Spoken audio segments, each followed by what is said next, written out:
শুভ সন্ধ্যা বন্ধুরা। আজ আমি আপনাদেরকে গাজরের হালুয়া করে দেখাবো। তার জন্য গাজরগুলো আমি ধুয়ে খোসা ছাড়িয়ে নিয়েছি। এবার গাজরগুলোকে গ্রেটারের সাহায্যে কুড়ে নেব। গাজরগুলোকে গ্রেটারের বেশ বড় দিকটা দিয়ে কুড়ে নিচ্ছি। এবার গাজরগুলো আমার সব কোড়া হয়ে গেছে। এবার চলুন রান্নাঘরে যাই।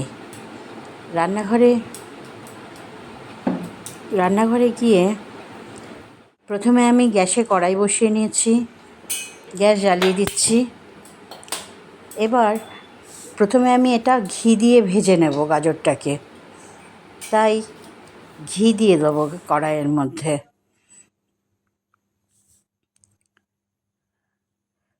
পরিমাণ মতন ঘি দিলাম,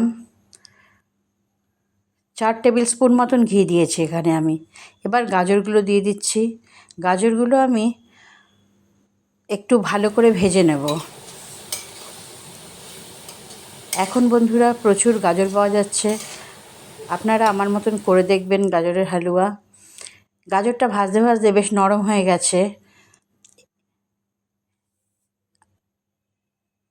এবারে এর মধ্যে আমি 1/2 লিটার পরিমাণ দুধ দিয়ে দিচ্ছি। এই দুধটা আমি গরম করে ঠান্ডা করে তারপরে দিচ্ছি।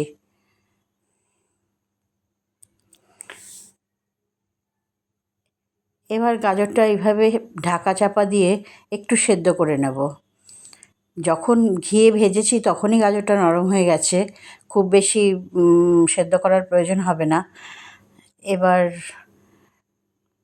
গাজরটা একবার দেখে নিচ্ছি, গাজরটা সেদ্ধ হয়ে গেছে। দুধটাকে পুরোটাই টানিয়ে দেব।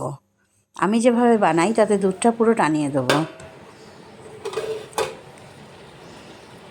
দুধটা মোটামুটি টেনে গেছে, গাজরটাও সেদ্ধ হয়ে গেছে। এর মধ্যে আমি স্বাদ মতন চিনি দেব।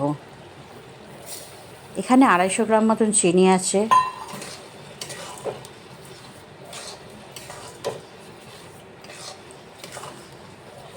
চিনিটা দেওয়ার পরেই গাজরটা আবার খানিকটা জল ছেড়ে দেবে।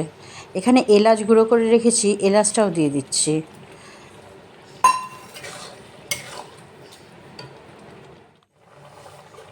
এরকম জল ছেড়ে দেবে, তাতে অসুবিধা নেই। আবার খানিকটা জল টানিয়ে নিলেই এরকম দেখতে হয়ে যাবে গাজরটা।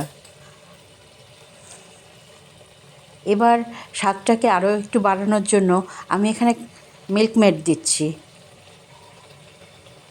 অনেকে মিল্কমেড বলেন, অনেকে কন্ডেন্স মিল্ক বলেন, আমি সেটা দিচ্ছি।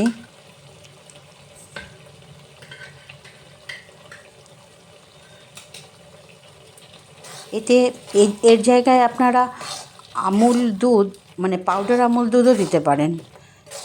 এবার কিছুটা আমার হালুয়াটা তৈরি হয়ে গেছে। এবার ওপর দিয়ে একটু কাজু ছড়িয়ে দেবো।